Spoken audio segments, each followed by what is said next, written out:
Hello बच्चों, कैसे हैं आप सभी। आइए हम अपनी अगली कविता जो इस बार के हमारे पाठ्यक्रम में है, उत्साह और अट नहीं रही, सूर्यकांत त्रिपाठी निराला जी की कविता है बच्चों। तो आज हम उत्साह कविता पढ़ेंगे। सूर्यकांत त्रिपाठी निराला, जिनका जन्म 1899 में हुआ था बच्चों, उत्तर प्रदेश में। लेकिन इनके जो परिवारजन थे वो महिषादल में रहते थे। इनके पिता नौकरी के कारण, तो बंगाल में है महिषादल, लेकिन ये मूल निवासी इनके पूर्वज उत्तर प्रदेश के उन्नाव जिले के थे। तो इन्होंने प्रारंभिक शिक्षा भी वहाँ से प्राप्त की थी बच्चों। इन्होंने संस्कृत, बांग्ला, अंग्रेजी सबका ज्ञान घर पर ही स्वाध्ययन से किया था। 9वीं तक इनकी जो शिक्षा है वो महिषादल में हुई थी। तो प्रियजनों के आकस्मिक निधन से निराला जी ने बहुत कष्ट झेले हैं बच्चों। और 1961 में इनका देहांत हो गया था। इनकी जो प्रसिद्ध रचनाएं हैं, अनामिका, परिमल, गीतिका, कुकर मुक्ता, नए पत्ते, ये इनके काव्य संग्रह हैं। और इन्होंने उपन्यास, कहानी, आलोचना और निबंध लेखन में भी ख्याति प्राप्त की है। अविस्मरणीय है इनका संपूर्ण जो साहित्य है वो निराला रचनावली के 8 खंडों में प्रकाशित है। तो बच्चों, ये विस्तृत सरोकारों के कवि हैं। दार्शनिकता, विद्रोह, क्रांति, प्रेम की तरलता और प्रकृति का विराट तथा उदात्त चित्र इनकी रचनाओं में उपस्थित है। तो हम इनकी 2 कविताएं पढ़ेंगे बच्चों। पहली कविता उत्साह है। उत्साह एक आह्वान गीत है बच्चों, जहाँ यह प्यासे लोगों को शीतलता प्रदान करने के लिए बादलों का आह्वान है, वहीं देश के युवाओं का आह्वान है क्रांति के लिए, देश की आज़ादी के लिए। तो बादल को संबोधित किया है। बादल निराला का विषय जो है प्रिय विषय है। तो कविता में बादल एक तरफ पीड़ित प्यासे जन की आकांक्षाओं को पूरा करने वाला है, तो दूसरी तरफ वह बादल नई कल्पना और नए अंकुर के लिए विध्वंस, विप्लव और क्रांति चेतना को संभव करने वाला है। आप सभी जानते हैं कि सभी प्राणी पानी पर आधारित होते हैं। बादल बरसते हैं तो सबको नया जीवन मिलता है, यानी बेचैनी प्राप्त होती है, नए पौधे उगते हैं। उसी तरह पानी अत्यधिक बरस जाए तो बच्चों बाढ़ भी आ जाती है, और जो पुराने हैं या वो बह भी जाते हैं, तो नए के लिए यानी पुराने का विध्वंस और नए को फूलने फलने का स्थान भी इसके कारण ही मिलता है। तो बादल निराला का प्रिय विषय है और उसे उन्होंने नवजीवन देने वाला कहा है। कवि की तरह नूतन कविता के संदर्भ में देखते हुए, क्योंकि कवि भी नई कविता रचकर भावों को नया जन्म देता है। आइए हम पढ़ते हैं। बादल गरजो।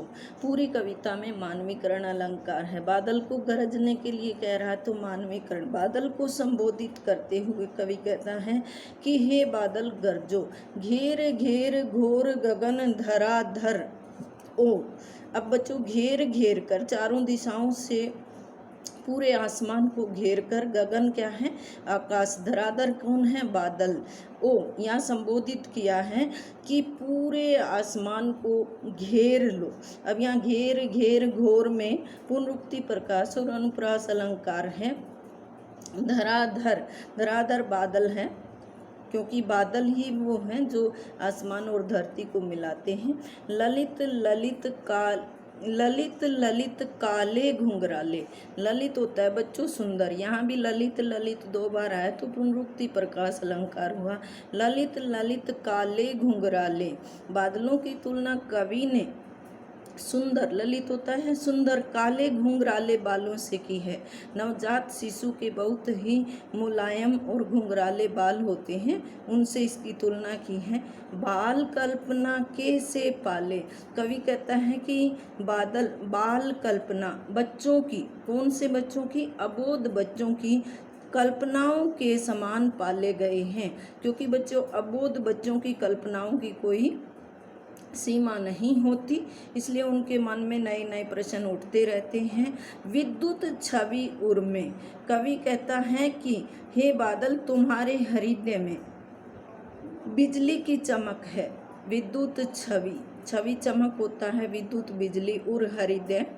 कवि नव जीवन वाले, देखो बादल की तुलना कवि से की है, क्योंकि जिस प्रकार कवि नया रचना करता है कोई भी विषय लेकर उस पर, उसी प्रकार बादल भी पानी बरसाकर सृष्टि का नव जीवन की रचना करते हैं। सृष्टि में वज्र छिपा नूतन कविता, वज्र छिपा यानी तुम्हारे हृदय में वज्र की शक्ति है। एक तरफ जहाँ बिजली की चमक है उसी प्रकार आघात करने की शक्ति भी है। नूतन कविता, नई कविता रचने की, यानी नई सृष्टि की रचना करने की। फिर भर दो बादल गरजो, कवि कहता है कि इसमें नई सृष्टि की रचना करके एक नया, जैसे कवि एक नए विषय पर कविता लिखता है, तुम भी फिर गरजो, बादल गरजो। देखो कवि यहाँ बादल को बरसने की बजाय गरजने पर अधिक जोर दे रहा है, क्योंकि ये एक आह्वान गीत है और क्रांतिकारों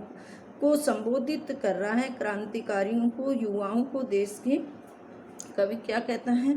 विकल विकल उन्मन थे उन्मन, विकल होता है बच्चों व्याकुल बेचैन, उन्मन होता अनमने उदास। अत्यधिक गर्मी के कारण, वर्षा के कारण न होने के कारण पूरी धरती के, कहता है विश्व के निदाग के, निदाग होता है ताप के, सकल जन, सकल सारे जन माने मनुष्य, कहते हैं भयंकर गर्मी के कारण सब बेचैन हैं, अनमने से हैं, उदास हैं। किसके कारण? गर्मी के कारण। सकल जन, विश्व के, संसार के सारे व्यक्ति। आए अज्ञात दिशा से अनंत के घन, कवि कहता है कि ना जाने कौन कौन सी दिशाओं से आकर बादल आसमान में छा गए। घन माने बादल, अनंत आकाश को कहते हैं बच्चों, क्योंकि आकाश का कोई अंत नहीं होता, पूरा आसमान भर गया है अज्ञात दिशा से आकर बादलों से।